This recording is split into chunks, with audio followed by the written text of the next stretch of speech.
Good morning. My name is Dennis Randall, and I'm a member of the worship team for this congregation, and welcome to the First Parish.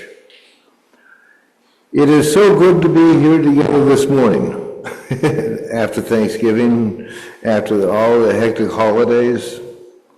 If you are visiting us today, welcome, and thank you for joining us. Let's also take a moment and say hello to those who are joining us on Zoom. Hello, wherever you guys are.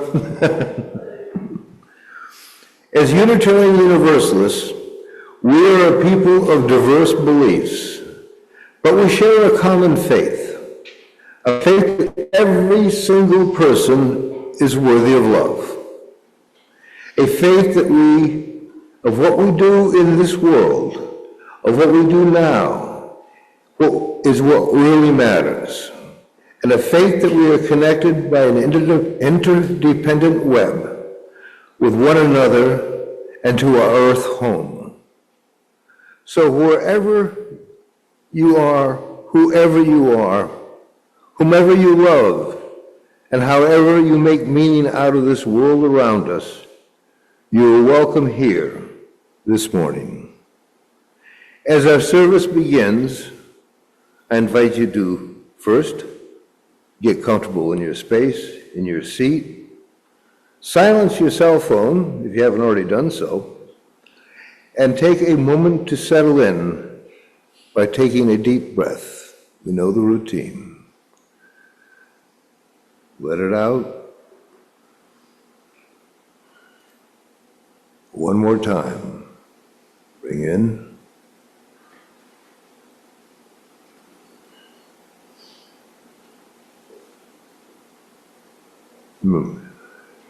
We are here together. We're here as one. Let us make this time together meaningful. Let us find peace in our heart and joy, because there shall be joy in the morning. Our service will begin with the lighting of our chalice and the symbol of our Unitarian Universalist faith. Is there a volunteer who would like to come up and light the chalice?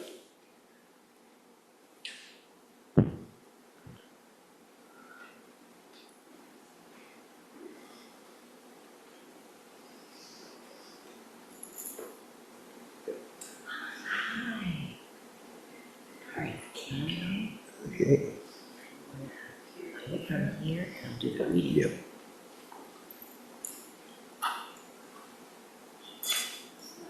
Yep, just hold it right there. One more step. Mm-hmm. There you go. Our chalice lighting this morning was written by Dennis Randall, our worship leader. We are the light. When darkness swirls and the storm rages, lighthouse keepers know this is our time to shine. Thank you for your help lighting the chalice. Thank you so much. Today is the first Sunday of Advent, a time that historically the people of Christian faith celebrate as a time to prepare for and make room for the holy.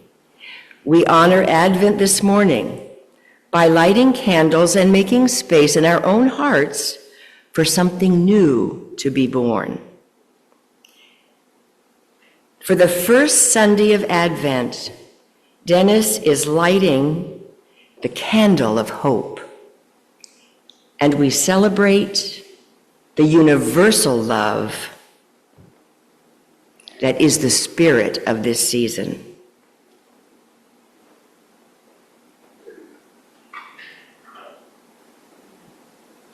It is there. It can be hard to see, but it is there. Please, will you rise in body or spirit and join in singing our opening hymn, People Look East, which is 226 in the gray hymnal.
Good morning again. There is no question that we are now living through some pretty dark and difficult times. In the words of an old Unitarian hymn, the world we know is passing. All things grow strange. All but the stout heart's courage. All but the undiminished luster of an ancient dream. A dream we shall dream again, as our ancestors have dreamed before. Pilgrims forever in a world forever new.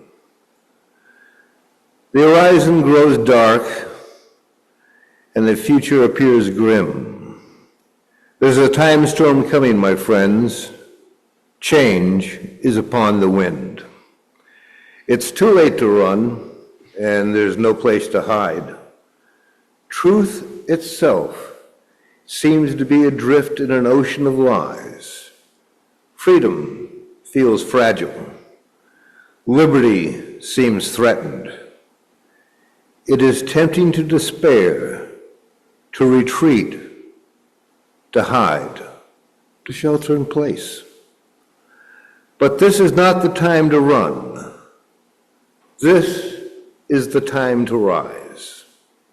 If freedom is to endure, and if our liberty is to survive, we must take the hand of our neighbors and turn together as one and refuse the churning tide.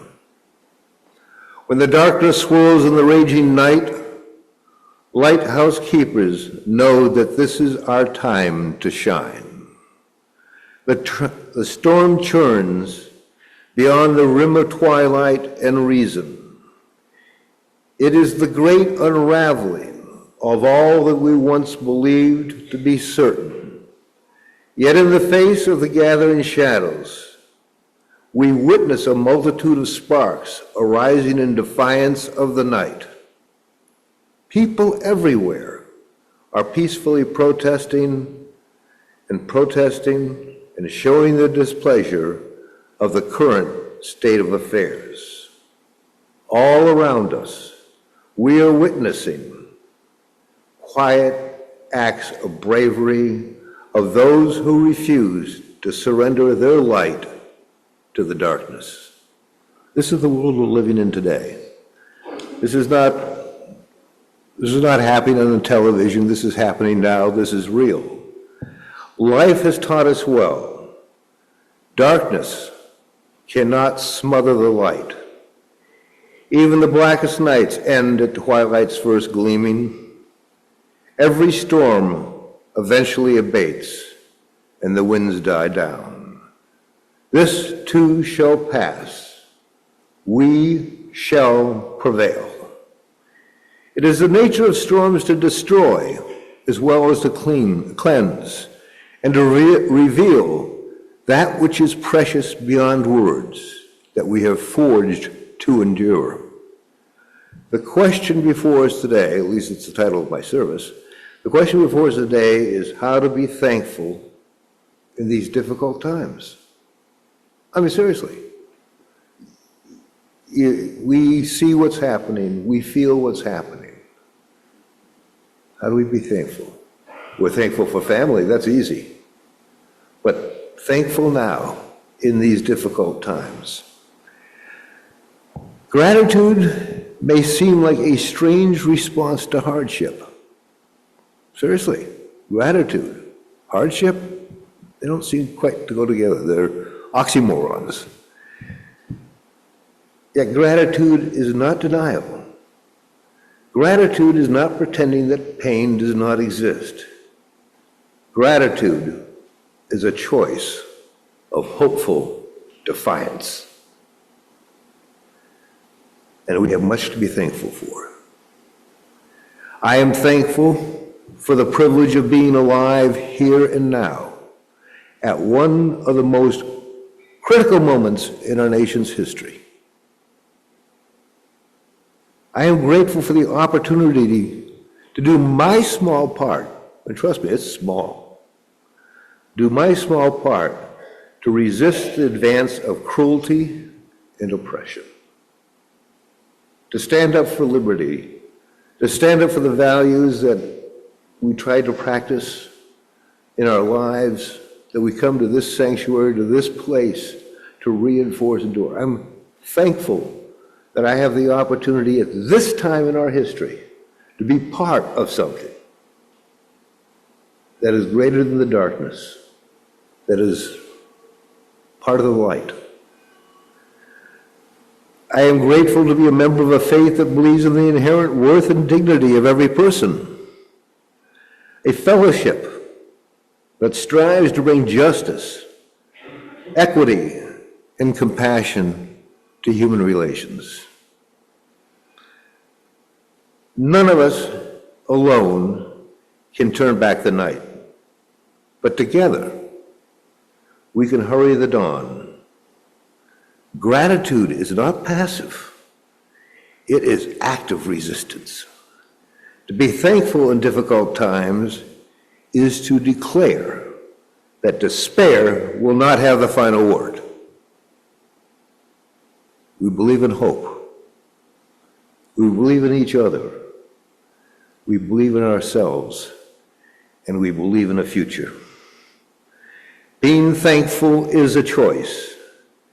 Being thankful in difficult times is a deliberate choice of defiance. Hopeful defiance is more than wishful thinking. It begins with kindness and faith. Faith in ourselves, belief in the basic goodness of our neighbors, faith in the enduring strength of humanity. Kindness is a sign of strength, not weakness. Only the strong dare to be kind. You ever known a bully who was kind? Ever? Somebody who was hateful in their heart, cruel? Kindness is alien to them. They see it as a weakness because they're afraid of it. Only the strong dare to be kind, and cruelty has never been a virtue, not even in times of war. And war is abhorrently violent. But cruelty has never been a virtue.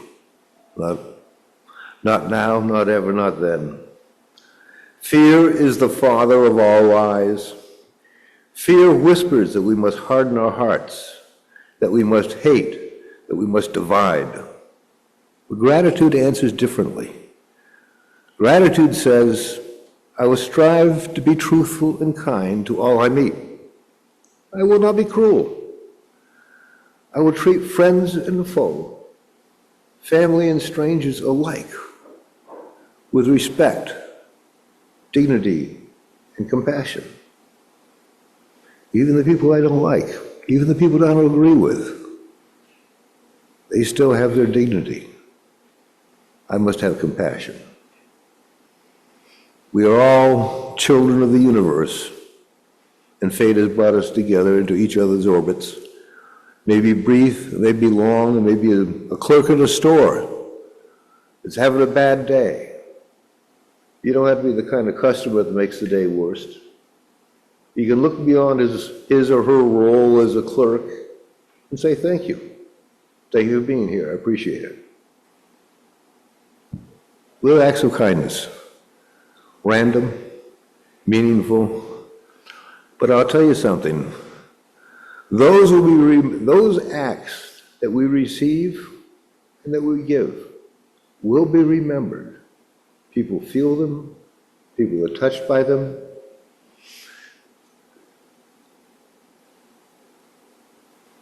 Let us now be thankful for life, for family, for courage, for community, and for love. Let us be grateful for the chance to resist cruelty, to embody compassion. Let us be thankful for the opportunity to be here now and to make a difference. To be the light, to be the voice, to be the difference.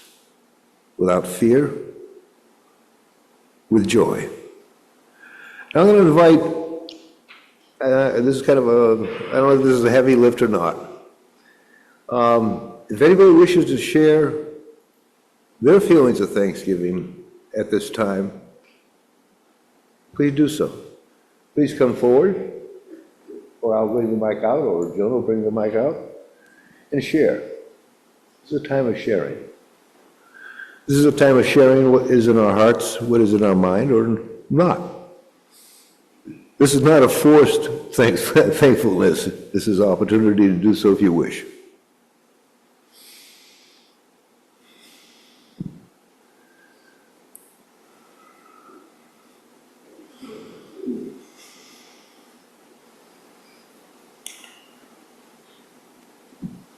I went grocery shopping yesterday, and an elderly man started talking to me, and I could tell he was a lonely soul. He told me his wife had just died, and that his adopted daughter has disowned him, but she's going to come to the house and get her mother's jewelry. And he is so distraught. And he was so lonely. He didn't know how to cook. He was standing at the frozen dinners. And I took the time to talk with him because I could tell he was so lonely and he needed attention. And so I talked with him. I gave him a big hug and I told him that he was loved.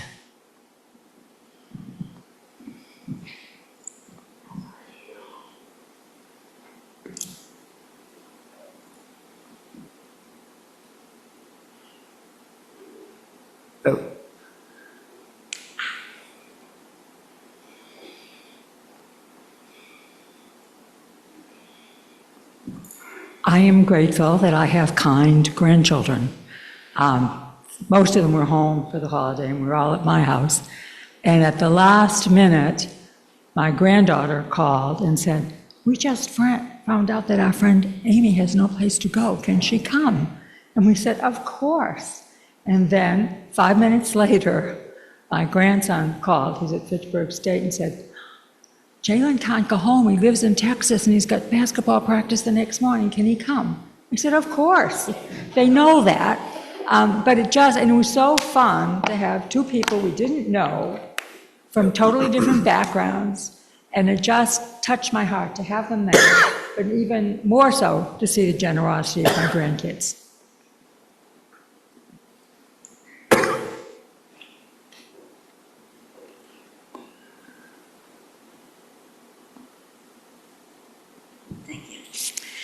For this Thanksgiving, my family, all of them who are within range, gathered at our house, and some additional friends, and we hauled out every glass, every plate that I owned, and it was wonderful. We sat in the barn, and some new people had joined us, and I was so grateful to have that cadre of precious people and the mutuality that we all share.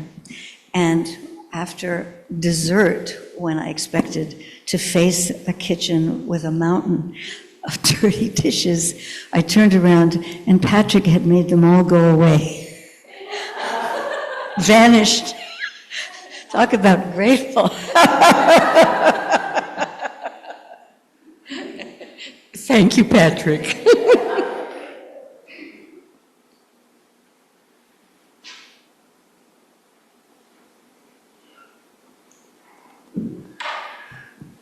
So this Thanksgiving, we switched it up and decided to do it at a restaurant. And it went well, but all three of my boys asked if we could never do that again because we didn't have Nana's stuffing. We didn't have any leftovers. They couldn't walk around the table and talk to everyone. And that was the best gift.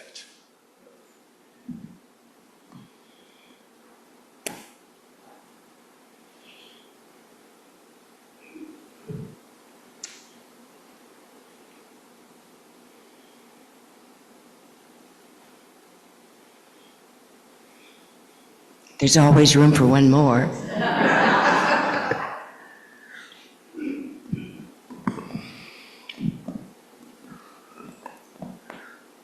Thank you for sharing. When the storm is past, when twilight gleams again, we'll look back and know gratitude has carried us through. So let us go forth with thankful hearts. Let us go forth in hopeful defiance. Let us go forth with kindness, courage, and love, and joy. Love without joy isn't very good. The earth turns toward the light. Let us be thankful for life, for courage, for community. Let us be thankful for the chance to resist cruelty and to embody compassion. Let us be thankful for the opportunity to hasten the dawn. And I think we're supposed to do offertory. If you want to sit down, I'd be happy to do the intro. And then I'll finish it up. When we give, we say yes to something we value. In this congregation, we take up an offering each week to say yes to the values of our UU faith and yes to this beloved community. You may place your offering in the plate as it passes, or you may give to the church via Venmo. There's a QR code in your order of service. If you do give via Venmo, please make sure to write one of two things in the memo line. If your contribution is part of your annual pledge for the church, please write pledge in the line. Otherwise, please write plate. Give as you are able. Today's offering will be gratefully received. And our anthem today is Something Told the Wild Geese by Sherry Porterfield.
The reading this morning is by Mary Oliver called Heavy. That time I thought I could not go any closer to grief without dying. I went closer, and I did not die.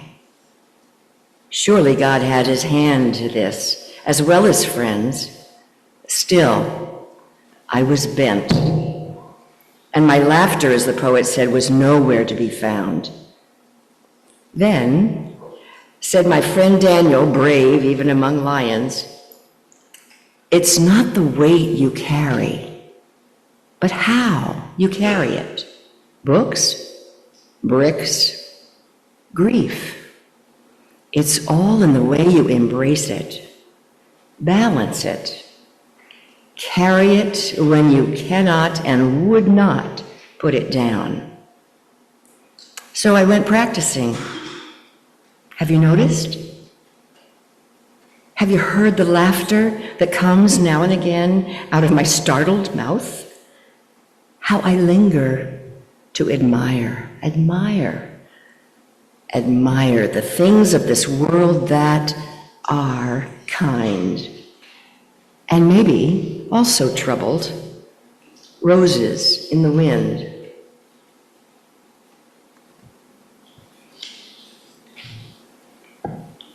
The sea geese on steep waves, a love to which there is no reply.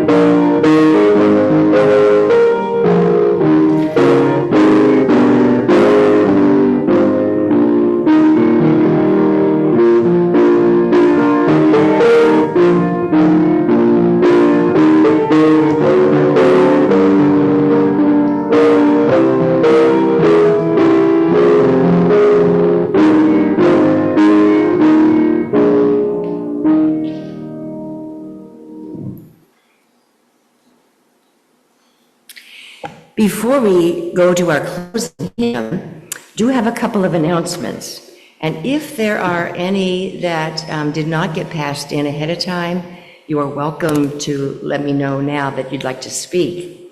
But first of all, if you're visiting today, we want to invite you across the street for coffee hour at the Veal House, right next to the parking lot. Be sure to check out Info Island and the welcome table to sign up for our newsletter and to learn more about us. A reminder to all that we are still collecting pasta sauce and all kinds of pasta for the Matthew Mission Food Pantry, housed in the UU congregation in Taunton.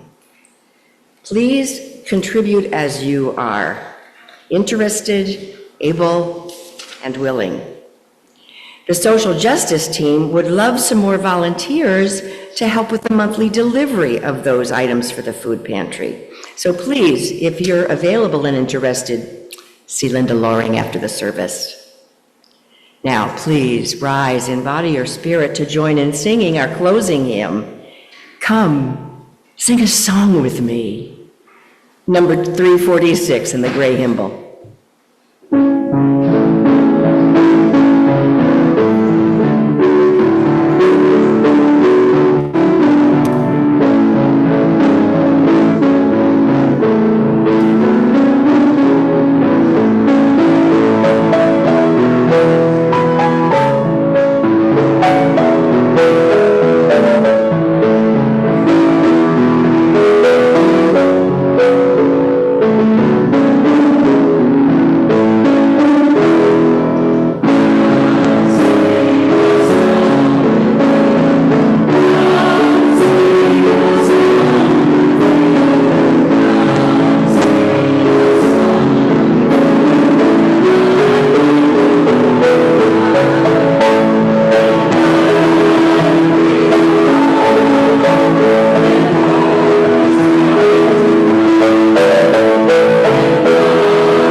unity, kindness, courage, and love. Let us look forward to enjoy